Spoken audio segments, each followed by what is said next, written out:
I used to be a person who wouldn't put a lot of thought into a decision before buying something. And I can definitely say being a minimalist has changed that.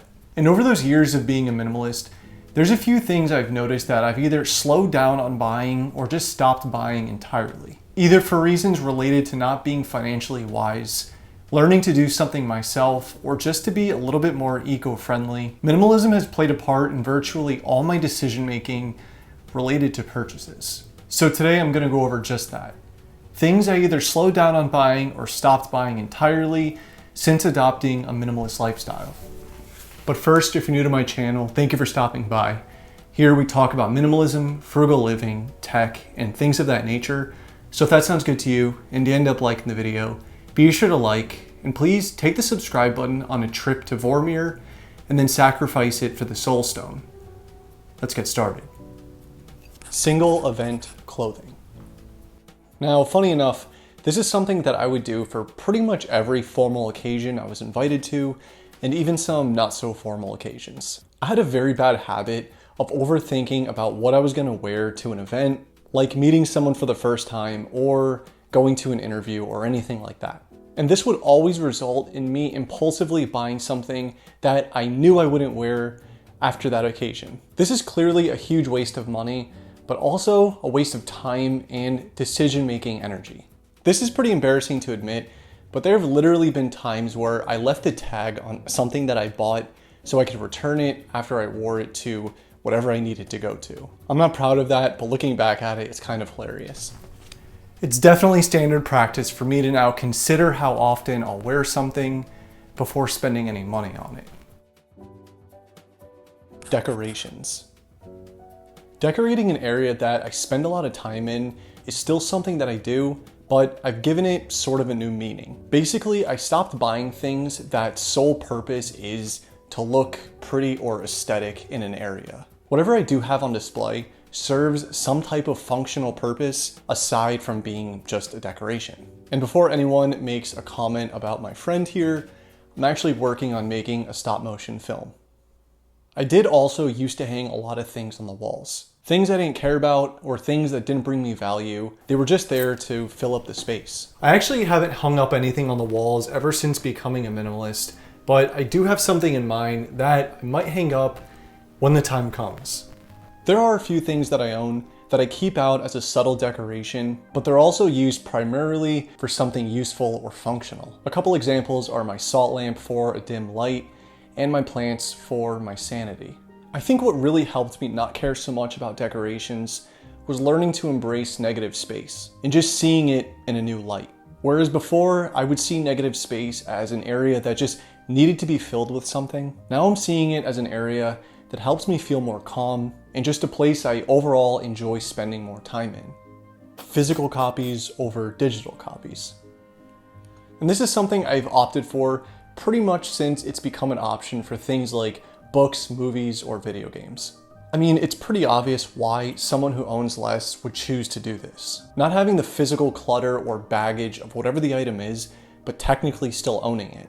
There's definitely something aesthetically pleasing about having a collection, specifically a collection of books. But like I have said before, I've never read the same book more than once. And speaking for myself, I would much rather have the empty space. The obvious benefits of having a digital copy over a physical copy is not having to worry about moving this thing from place to place, and truthfully, it's a lot more accessible. If I'm in a place where I want to read or watch a movie, rather than bringing one book or one movie with me, I could pretty much have everything on one device. There's only one reason why I would really understand someone who wants to have the physical version of something, and that's to just enjoy the collection, and there's nothing wrong with that. But I will say, as long as it's an option, I can only ever see myself purchasing a digital copy over its physical counterpart. Haircuts. Now, I know I've said before that buying a pair of clippers was one of the most financially wise decisions I've probably ever made. Because buying clippers one time stopped me from buying something else multiple times, and that was haircuts. I personally just didn't enjoy getting haircuts.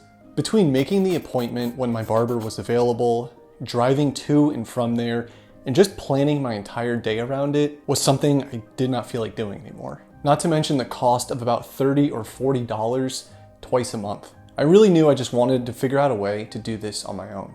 Now, I'm very aware I don't look like Jude Law, Chris Evans, Ryan Reynolds, Chris Pratt, Hugh Jackman, Leonardo DiCaprio, or any other A-list actor, but I'm pretty satisfied with my haircutting skills thus far.